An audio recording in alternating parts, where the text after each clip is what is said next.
I rap about a Beamer that I didn't have yet, cause I was in love with the E46 M3. Now I have a cool little fleet that I drive, Fiats, McLarens, Lancias, plural. Tyler, the Creator's car collection is just as wild and unpredictable as he is. From a fire-breathing 1970s Chevelle SS to a baby pink Fiat rally car, and even a Rolls-Royce most people have never heard of. If you want to see rare McLarens, million-dollar Ferraris, and the stories behind why he picked each one, stick around. You've never seen a garage like this. This thing's loud, heavy, and built like a tank. Tyler's 1970 Chevrolet Chevelle SS isn't just some showpiece, it's a full-on statement. The kind of car that shakes the street when it drives by. We're talking a massive 454 cubic inch big block V8 under the hood, pushing out 450 plus horsepower. There's no traction control, no drive modes, no digital nonsense, just raw engine, your foot on the gas, and whatever happens next. Tyler's always been into that gritty old school look. His style, his album art, his videos, they all pull from that late 60s, early 70s visual language. So a Chevelle from that exact era?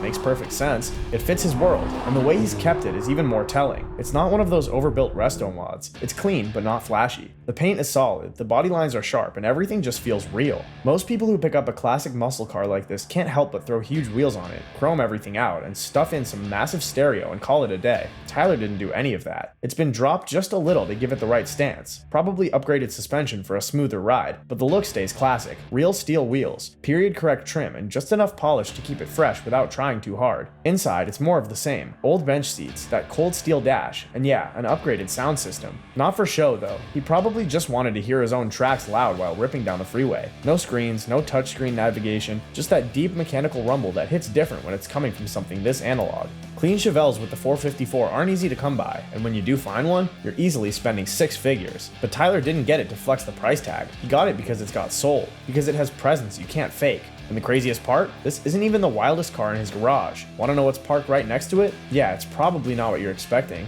Tyler, the Creator's garage isn't just filled with classic vibes, it's also got some seriously fast modern machines. One of the highlights is his 2016 McLaren 675 LT. Now this isn't just any supercar, it's one of the rarest and most focused track cars McLaren has ever made. The LT stands for long tail, which means the car's body is stretched out a bit longer than usual to improve aerodynamics and grip at high speeds. That extra length isn't just for looks, it helps the car stick to the road better, especially when you're pushing it hard on a track. Under the hood, Tyler's 675 LT packs a powerful 3.8 liter twin-turbo V8 engine that pumps out 666 horsepower. Yeah, you heard that right. 666 horses ready to launch this thing from 0 to 60 in just 2.7 seconds, with a top speed of 205 miles per hour. That kind of acceleration is insane, putting it right up there with the fastest supercars in the world. But the 675 LT isn't just about raw power, it's a serious engineering achievement, designed for people who want precision and control at extreme speeds. What makes Tyler's McLaren even cooler is that he didn't just grab a standard version off the line. He went for a custom spec that fits his vibe perfectly. The colors, materials, and finishes all match his style, blending that high-performance edge with a personal touch. For example, Tyler's car features a sleek, aggressive look that pops in his Lemonhead music video, where you can really see how the car's design stands out. Sharp lines, bold colors, and an overall presence that matches Tyler's unique personality. Another thing that makes the 675 LT special is how rare it is. McLaren only made about 500 of these globally, so it's not something you see every day. Owning one is like holding a piece of McLaren's racing heritage in your driveway. Tyler picked it not just because it's fast or rare, but because it fits his love for cars that push boundaries, both in performance and design. So what's next in Tyler's collection? You won't believe some of the other rides he's got waiting in his garage.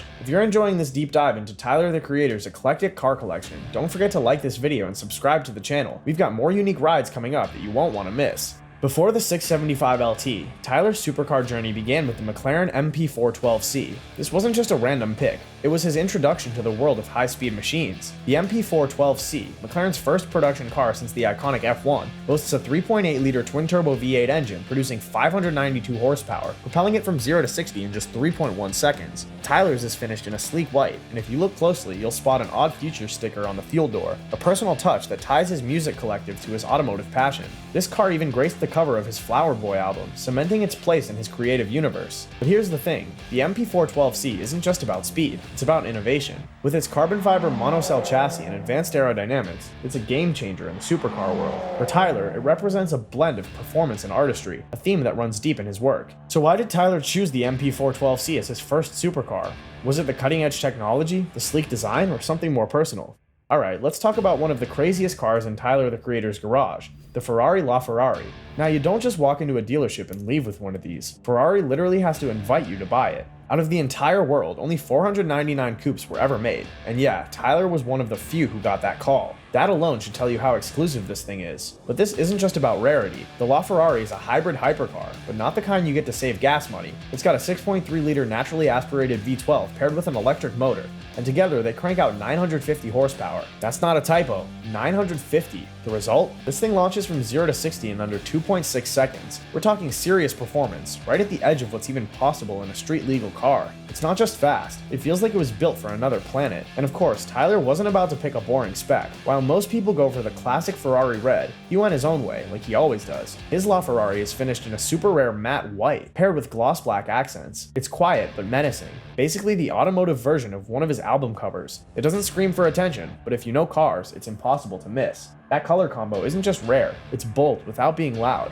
That's very Tyler. What makes this car even more interesting is how he actually uses it. A lot of people who own cars like this just park them in climate-controlled garages, post a few photos, and that's it. Not Tyler. His LaFerrari shows up in golf playing events, and you can spot it in the visuals for Call Me If You Get Lost. It's not just sitting in a collection. It's out there, moving, part of the world, and that's what sets him apart. He's not babying this car. He's not worried about mileage or resale value. He bought a multi-million-dollar hypercar and turned it into a living part of his brand. Most folks wouldn't even dream of daily driving something like a LaFerrari, but Tyler, he's out there actually enjoying it. That makes it way cooler than just owning it for clout. So how do you go from a $3 million hypercar to something like a 1984 Rolls-Royce Camaro? We'll get there, but first, you need to see this next one. If there's one thing in Tyler's collection that feels almost normal, it's probably the Audi R8. And even saying that sounds kind of wild, because we're talking about a mid-engine V10 supercar, but compared to the LaFerrari or the pastel rally cars, this one's actually low-key. Still, it's far from boring. Tyler's R8 is finished in clean white, no crazy wrap, no racing stripes, just smooth paint, blacked out wheels, and low-profile tires that give it a quiet kind of aggression.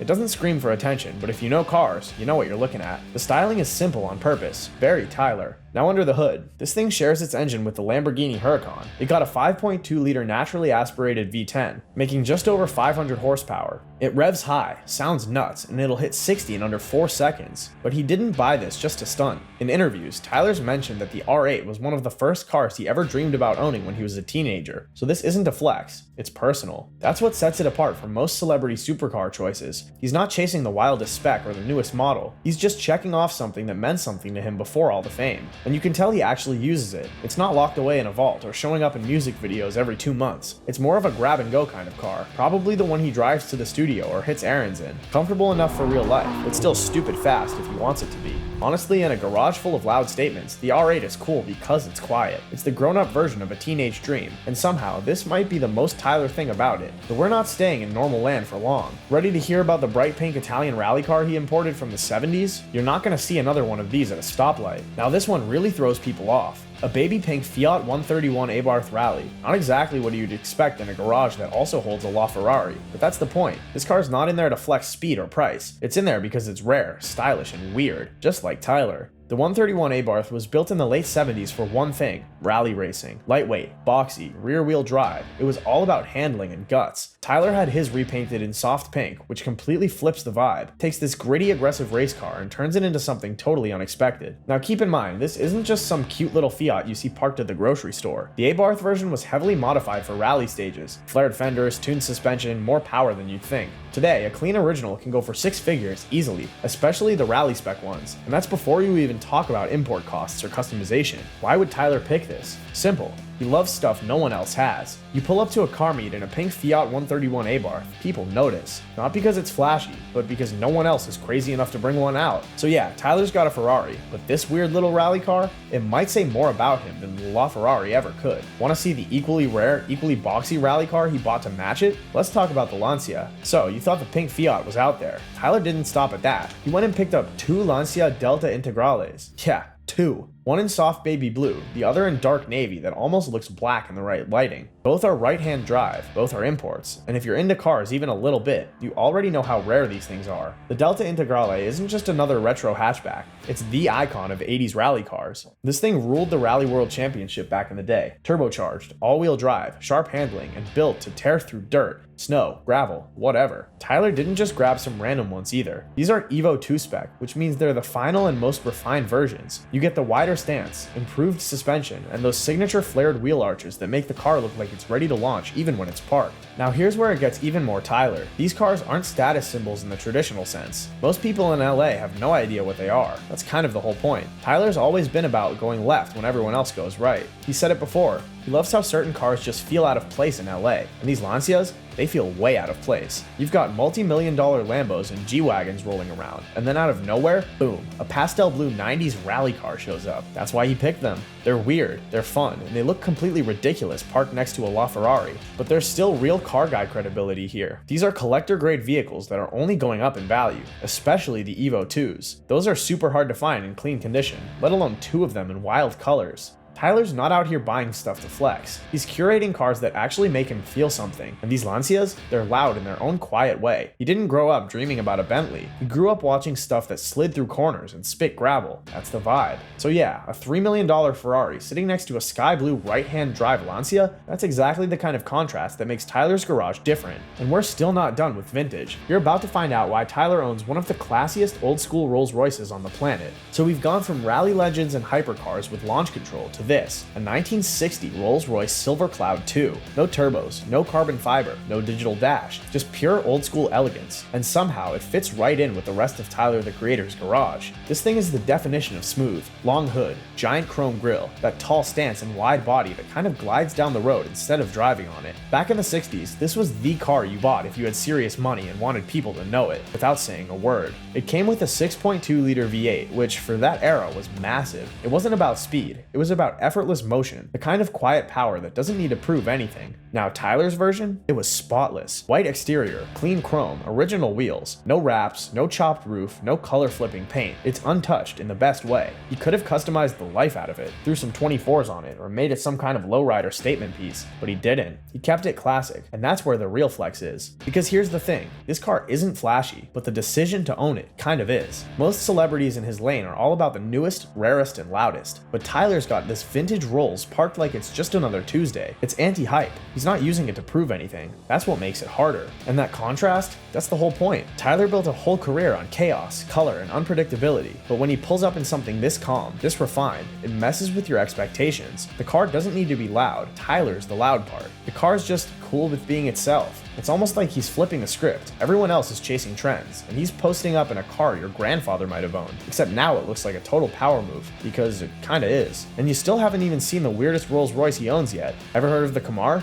No? Good. You're gonna want to hear why that one made the cut. So here's the deal with the Rolls-Royce Camaro. Most people don't even know this car exists, and to be honest, that's probably why Tyler wanted it. The Camaro came out in the mid-70s and was supposed to be Rolls-Royce's modern coupe. It was the most expensive production car in the world when it launched. And yeah, it looks kind of weird. Long hood, boxy lines, and a front end that feels like it's staring straight through you. But that weirdness, that's exactly what makes it cool now. Tyler's is a 1984 model, finished in a super clean cream white. No mods, just that stock luxury energy. Inside, it's got all the stuff you'd expect from peak Rolls. Wood trim, soft leather, and enough legroom to stretch like you're in a lounge. But don't let the softness fool you. This thing still has a 6.75 liter V8 under the hood. Not fast, not sporty, but smooth in the kind of way most cars just aren't anymore. And let's be honest, nobody's pulling up to a car meet in a Camaro. You either know what it is or you don't. And for Tyler, that mystery is part of the appeal. It's rare, it's overlooked, and it doesn't care what anyone thinks. Kind of like him. We've seen muscle, rally, hypercars, and 2 different Rolls-Royces, but there's still one more car in this lineup. It's old, it's boxy, and it's the one car in his garage that truly started the cool ugly movement in car culture. Yup, it's time for the BMW E30 M3. Tyler's E30 M3 isn't just another car sitting in his garage. It might actually be the one that says the most about who he is. This car isn't flashy or packed with crazy horsepower, but it's one of the most iconic sports cars ever, especially when it comes to shaping what we now call the modern sport compact scene. The E30 M3 has that unmistakable 80s look, boxy, wide fenders, and sitting low to the ground. It's got a vibe that never gets old, no matter how many years pass. Tyler's version is finished in this clean cream white that's super understated. No wild body kits or over-the-top mods here. He's keeping it simple with classic BBS style wheels and a slightly lowered stance that just nails the balance between aggressive and classy. Then there's that timeless BMW grille up front, the kind of detail that tells you this car means business but still wants to have fun. It's the kind of car that grabs attention without trying too hard. Under the hood, it's packing a 2.3 liter inline-4 engine. It's not about insane horsepower or huge numbers on a spec sheet. Instead, it's all about that raw mechanical feel. something you really have to drive to appreciate. That's what Tyler seems to care about. He's not chasing speed records or bragging rights. He's after a car that feels alive and connects with the driver on a real level. That's a big reason why this E30 M3 is so important in his collection. It isn't a flashy hypercar or some multi-million-dollar ride. It's about soul, personality, and pure driving joy. And honestly, that's what sets Tyler's collection apart from most celebrity garages. He's not just piling up expensive cars to show off. He's curating a group of rides that reflect who he is and what he values. Out of everything in his garage, the crazy hypercars, rare Rolls-Royces, and even rally legends, this E30 M3 might be the one he's never willing to sell. It's just that special. So now you've seen it all. Tyler the Creator's car collection isn't about flexing, it's about personality. Every single car has a vibe. Whether it's a $1 million Ferrari or a pink rally hatch from the 70s, they all say something about him. But if you could pick only one, just one car from his garage to take home, which would it be? Drop your pick in the comments. Would you go with that fire-breathing Chevelle, one of the pastel-colored Lancias, or are you going with a stealth LaFerrari? And hey, if you're into car collections that actually tell stories, not just show off price tags, hit that like button and make sure you're subscribed. We've got a lot more of this coming. Thanks for watching. Now go start your own weird little garage. Don't just copy his.